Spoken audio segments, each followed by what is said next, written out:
so it's my great honor to introduce to you, to close out this event, someone who we all have great admiration for, the inventor and CEO of MyPillow, a great American, Mike Lindell.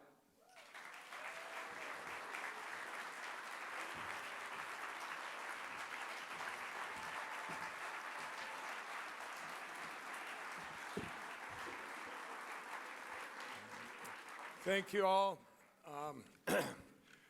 Okay, Jason, great speech or great talking. I always get nervous, but I'm going to kind of bring you back in time a little bit to tell you what and how I ended up here on this stage. I grew up in Minnesota.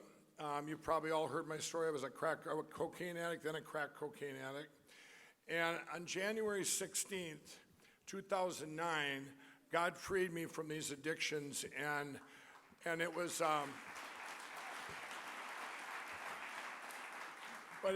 but when I came out of that, when I came out of my addictions, it was like a kid learning, looking around you, and it was like coming out of a coma for me. It was, I looked around me, and all these things where I had never gotten involved in politics. I didn't know a liberal from a conservative. I didn't know a Democrat from a Republican.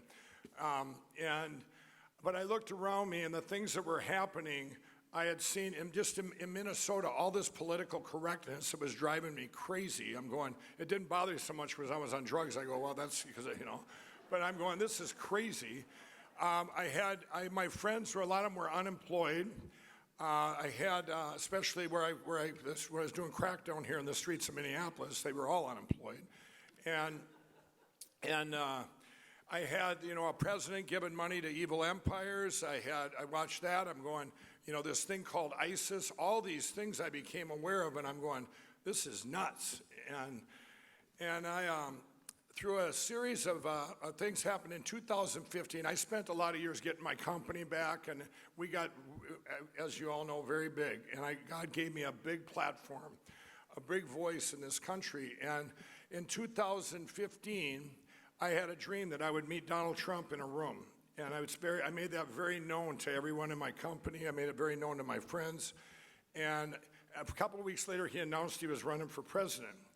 Well, that spring, that fall, I went over to Israel with my friends Stephen Baldwin and Kevin McAuliffe. And I had to learn. I'm going, and I had to ask them, what's a liberal? What's a conservative? Learn all these things because I know that I'm going to end up meeting Donald Trump in this dream. And so I learned real fast, and I'm going, how come all the conservative stuff, I couldn't believe the line in the sand. I couldn't believe it. All my Christian values that I had, all common sense, fell right here. And it was just, I'm going, I don't get it. Why isn't there crossover? But where I'm going, it just didn't make sense to me that that there was that much of a divide, and now I understood why we were with the position we were in. I'm going, wow, that explains a lot of things over here where things were at, and then through a couple of miracles, I ended up. I was at the National Prayer Breakfast, and I met Ben Carson. I was picked out of 12 people to pray with him in a room, and this is when he was still running for president. We are very good friends now, and But these miracles kept happening in my life, and I'm going, and then that meeting with Donald Trump came to fruition August 15, 2016.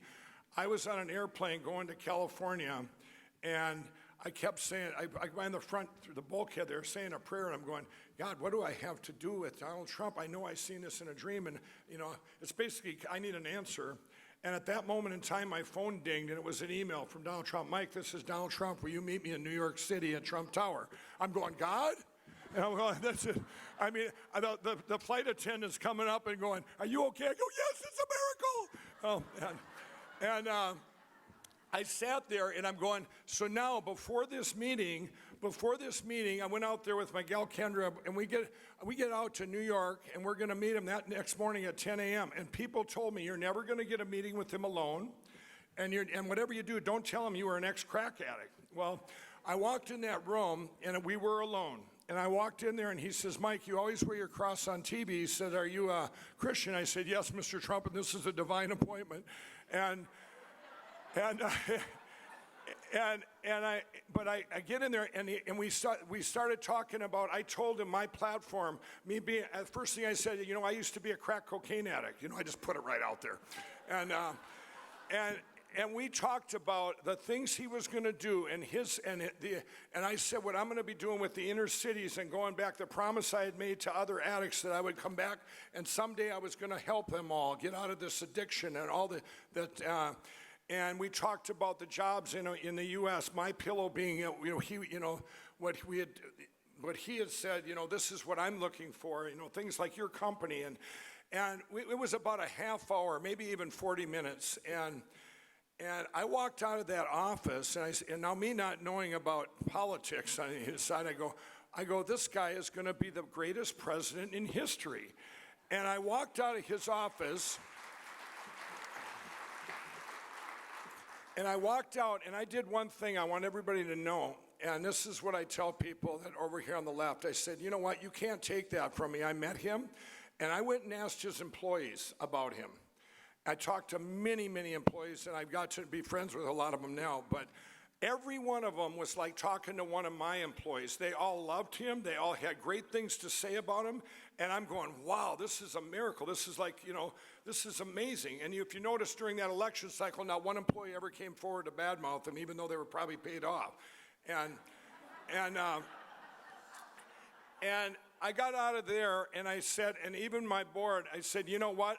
I know God wants me to go all in. I know this was my calling to go all in and to help this country and to help our president. So I went all in. You all have seen me. I've been out there in every way I can. Well, my board, by the way, I want to tell, I know Matt just talked about COOs or CEOs, and anyone out there I'm going to tell you, people ask me all the time, Mike, what's your busiest day ever at My Pillow? It's the day we're sitting in. I put it right out there in back then, everyone says, oh, you can't get behind him, you can't behind him. Well, I'm going, you know what? When I say, no, one of the best things he ever did right out of the gate was smash political correctness. This is crazy. You couldn't have got anything done. We in Minnesota, we know this. Where we're at now, I look around, and what happened, for me in Minnesota, this is the ground zero for this whole next election. And I believe every part of Minnesota is going to turn red. For me, it's just a matter of getting the message to the people, what's really being done. I'm going to tell you right now, I've got a list here. Just to think, this just involves the blacks and the black community. What Donald Trump's done, this is things nobody knows about that you don't hear in the media. And this is, he's taking the first step back, resulting in more blacks being let out of prison by nonviolent crimes than any time in our history, over 44,000 this year alone.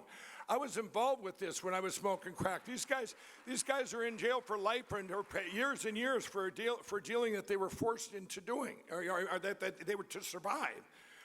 He's made an executive order giving more money to any black colleges and universities in history, 25% more than any president ever. And his welfare reform has helped more blacks go from food stamps to working than any time in our nation's history. Over 3 million. That's incredible. And these are because they have jobs now. I work with Ben Carson, the opportunity zones. In Minnesota alone, 500,000 are going to be affected by the opportunity zones coming to Minnesota. 500,000 people here in Minnesota. And you know what? No, we're the only one. Nobody knows about this here, especially the voters yet. He's put 7 million Americans have been taken off food stamps. Now, and the 3 million of them are the blacks, which it's disproportionate. 45% of blacks it's disproportionate that they're the ones that are all getting their jobs back. And what I want to say too is stuff like this I just told you, that's just one example.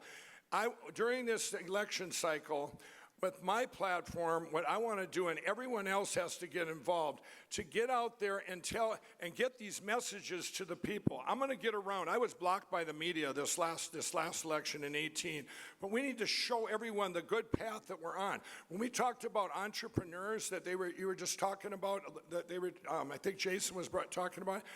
Entrepreneurs right now are taking chances because they have a safety net of great jobs. So they're out getting chance, going into service industry, going into, to inventing